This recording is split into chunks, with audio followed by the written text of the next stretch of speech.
istrinya dari perkara-perkara yang buruk, maka dia menikah dan tidak mampu, maka Allah pasti akan membantunya.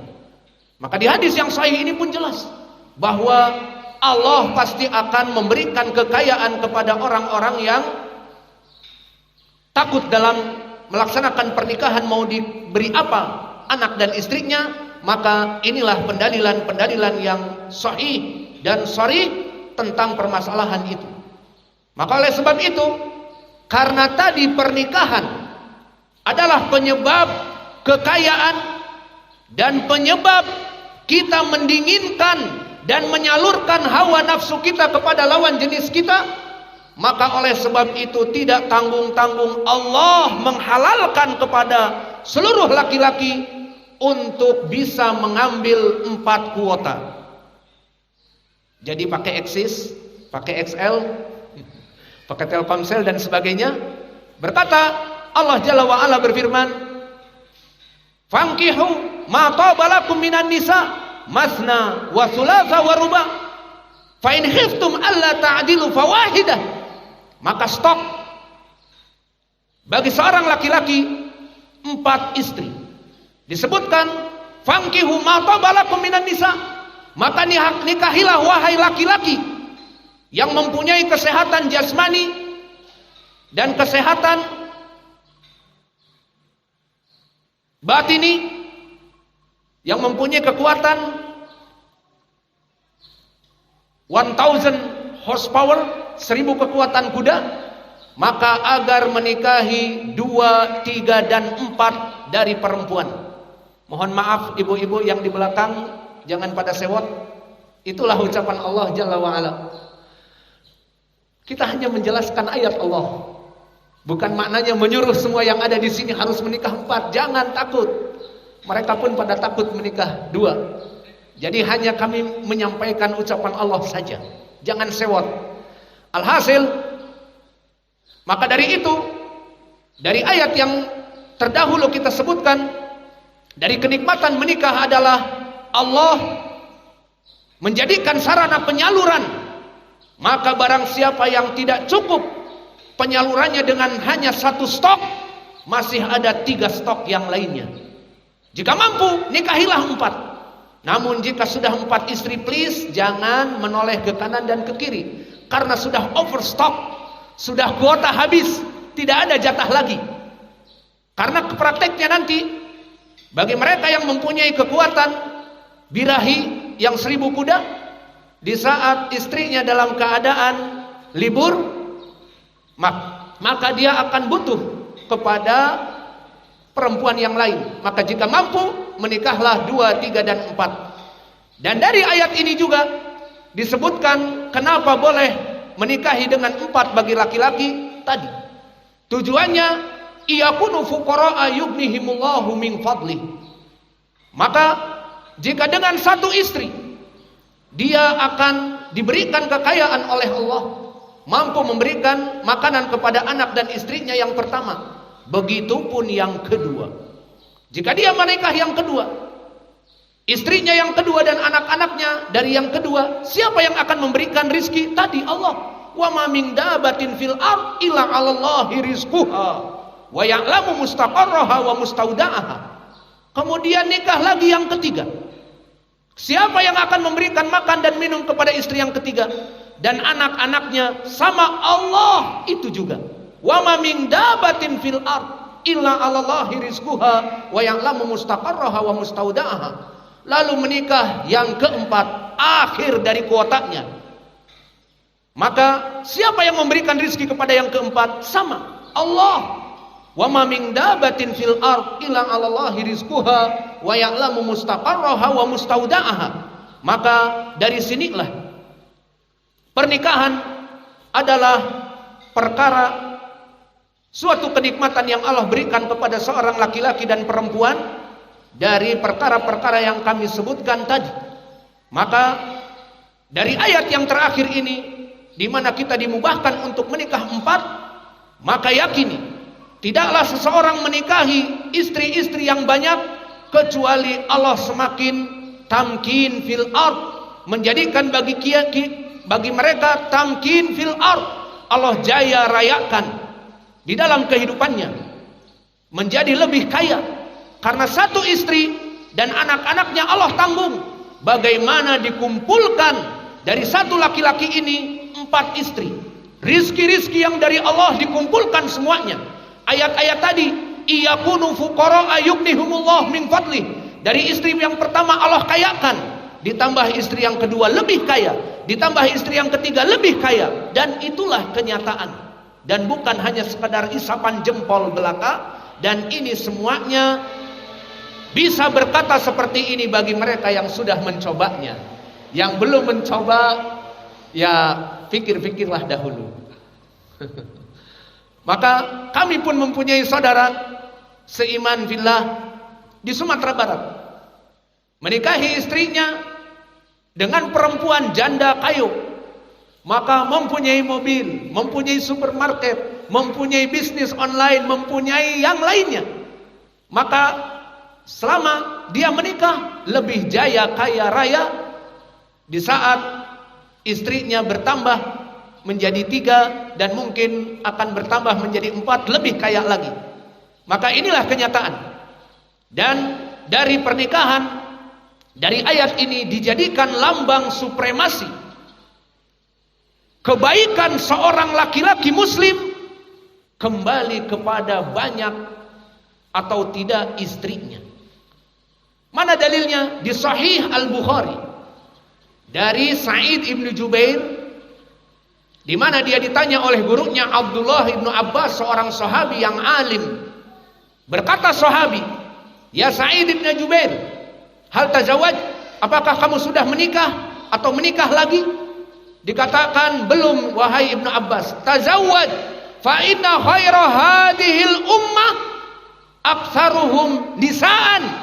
Maka nikahilah perempuan-perempuan banyak, karena sebaik-baiknya kaum ini kaum muslimin, mereka adalah laki-laki yang banyak istri-istrinya.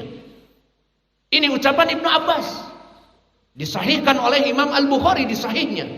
Maka menjadi pendalilan, ditafsirkan oleh para ulama, sebaik-baiknya laki-laki adalah yang mempunyai istri-istri yang banyak. Maka kalian ingin menjadi laki-laki Superman, manusia yang terbaik, yang super, maka jadilah laki-laki yang mempunyai istri-istri yang banyak. Karena gambarannya, semakin dia banyak istri, semakin dia banyak amanah untuk istri-istrinya, dibawa menjadi istri-istri yang salehah, dibimbing, dibina, menjadi pengajar setidaknya, atau menjadi taat yang tadinya tidak taat, tadinya awam menjadi ahli sunnah. Kemudian setelah dibimbing, diberikan anak-anak yang soleh dan salehah, diberikan mana, makan, minum, sandang, pangan, papan, dan diberikan kenikmatan ranjang yang membuat kelepek-kelepek dan sebagainya. Maka itu semua pahala besar bagi orang ini. Sehingga Ibnu Abbas mengatakan, khairukum, sebaik-baiknya, khairu hadhil ummah, sebaik-baiknya laki-laki pada umat ini yang paling banyak istrinya. Maka ini adalah ucapan dari sahabat. Maka dengan ini kita masuk kepada pembahasan pada hari ini. Pembahasan tema pada hari ini, setelah kita menyebutkan sedikit tentang keutamaan pernikahan di Al-Quran dan Sunnah, maka pembahasan kita, tema kita, pernikahan, jalan pintas menuju surga atau neraka. In English, marriage is a shortcut to the paradise or to the hell. Maka pernikahan itu adalah jalan pintas, the highway, untuk menuju surga ataupun untuk menuju kepada api neraka. Maka yang pertama, jalan pintas untuk menuju surga, bagaimana gambarannya? Gambarannya adalah, pertama, bagi seorang wanita yang mana di dalam hadis yang datang dari 3 sahabat, datang yang pertama dari Abdurrahman ibnu Auf, dan yang kedua datang dari Abu Hurairah, dan yang ketiga datang dari Anas ibnu Malik. yang maknanya sama. Berkata Rasulullah sallallahu alaihi wa ala alihi wasallam, "Inam ra'ah," bahwa sungguhnya seorang perempuan, "idza salat khamsaha," jika dia salat 5 waktunya, "wa shamat syahraha," dan dia berpuasa dari bulan Ramadannya, "wa hafizat farjaha," dan dia menjaga misis fi, alat kemaluannya, "wa ata'at zaujaha," dan diriwayat "wa ata'at ba'laha," dan dia taat kepada suaminya. Dikatakan, "Udkhulil jannah min aibabin syi'ti." Udkhulil jannah min aibabin syi'ti, maka masuklah anti kepada surga dari pintu-pintu mana yang anti inginkan. Maka hadis yang agung ini barakallahu fikum menjadi pendalilan bagi kita. Jika kita mempunyai putri, alhamdulillah dari kecil di pondok pesantren, sudah hafal Quran, sudah hafal hadis-hadis yang banyak, dan melaksanakan ibadah-ibadah yang sudah terbiasa, puasa Senin Kamis, puasa Ramadan, ataupun melaksanakan menuntut ilmu yang diwajibkan sehingga dia mempunyai ilmu. Maka apalagi umurnya sudah belasan ataupun 20-an, maka tunggu apalagi? Berikanlah kepada anak-anak putri kita highway to heaven, jalan pintas masuk surga. Apa? Dicarikan suami yang soleh.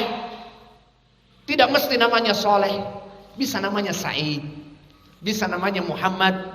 Yang penting diberikan laki-laki soleh, yang mana dengan laki-laki yang soleh ini membuka jalan bagi dia highway to heaven, agar dia taat kepada suaminya yang soleh. Wahai adikku, ayo waktunya belajar. Maka suaminya mengajar di masjid, dia ikut belajar. Ayo istriku, malam ini kita sholat bertahajud. Ayo istriku, sebelum tahajud kita melaksanakan sistem perkembangbiakan manusia. Maka berhubungan intim, ibadah, semuanya ibadah. Maka anak-anak kita yang sudah hafal Al-Quran ataupun setengahnya, dan dia bergumul terus dengan pondok pesantren, berikan kepadanya kenikmatan. Pertama, kenikmatan dunia, mendapatkan kebahagiaan, kenikmatan dari suaminya di ranjangnya. Dan kenikmatan yang kedua, hamil, mendapatkan anak yang saleh yang akan mendoakannya. Dan fitrah perempuan memang menyusui dan juga menyayangi anak-anaknya, al-walud. Maka berikanlah suami yang soleh. Dan yang ketiga, Allah akan membukakan pintu-pintu surga dari apapun. Hanya knocking on the heaven's door, ketuk saja pintu dunia, pintu surga, dari manapun Allah akan membukanya. Maka hadis ini menjadi pendalilan bahwa pernikahan dia adalah highway to heaven, shortcut to the heaven, bisa menjadi jalan pintas bagi perempuan untuk masuk kepada surga. Maka para bapak-bapak yang masih mempunyai putri-putri yang belum menikah, maka nikahkanlah dengan syarat laki-laki yang soleh. Kalau dia mungkin dinikahkan dengan laki-laki yang tidak salat, mungkin akan menghancurkan agama putrinya. Yang tadinya ingin ke surga, mungkin akan ke neraka. Karena taat kepada suaminya yang tidak pernah salat, akhirnya tidak ikut salat, tidak pernah berpuasa, tidak ikut puasa, akhirnya sibuk dengan perkara-perkara dunia, maka akhirnya bisa penyebab tidak masuk kepada surga. Maka ini jalan yang pertama, highway to heaven. Lalu bagaimana kedudukan hadis ini barakallahu fikum? Hadis ini datang dari 3 sahabat. Yang pertama datang dari Abdurrahman ibnu Auf, diriwayatkan oleh Imam Ahmad dan sanadnya dhaif dikarenakan ada Abdullah ibnu Lahiyah. Abdullah ibnu Lahiyah seorang alim dari Mesir, yang mana dia muhaddis namun terbakar kitabnya, maka akhirnya dia dhaif dan mudallis. Kemudian datang dari jalan yang kedua dari sahabat Abu Hurairah, dan dari jalan Abu Hurairah pun dhaif karena di sanadnya ada Hutbah ibnul Minhal an Abdul Malik ibni Umair dari Abi Salamah dari Abi Hurairah. Semua rijalnya thiqat kecuali Hutbah, yang mana dia ibnul Minhal adalah rawi yang majhul. Dan datang jalan yang ketiga dari Anas ibnu Malik, dan ini jalan yang paling baik, diriwayatkan oleh Imam Al-Bazzar di dalam musnadnya dari jalan Rawat ibnul Jarrah dari Sufyan Ats-Tsauri dari Az-Zubair ibni Adi dari Anas ibnu Malik. Maka Az-Zubair ibnu Adi rawi yang thiqah dan Sufyan Ats-Tsauri imam muhaddis. Namun Rawat ibnul Jarrah disebutkan oleh Imam Ahmad bahwa dia la ba'sa bihi, dan berkata juga Imam Yahya ibnu Ma'in la ba'sa bihi. Namun jika meriwayatkan dari Sufyan Ats-Tsauri maka hadisnya menjadi buruk. Maka di sini rawi ini Rawad ibnul Jarrah meriwayatkan di sanad ini dari Sufyan Ats-Tsauri, maka di sini diturunkan oleh para ulama dari derajat thiqah menjadi saduq hasanul hadis. Maka kesimpulannya hadis ini datang dari 3 sahabat, datang dari Abdurrahman ibnu Auf yang ada di sanadnya Abdullah ibnu Laihah menjadi dhaif, datang dari Abu Hurairah di sanadnya ada Hutbah ibnul Minhal yang majhul, dan datang jalan yang terakhir yang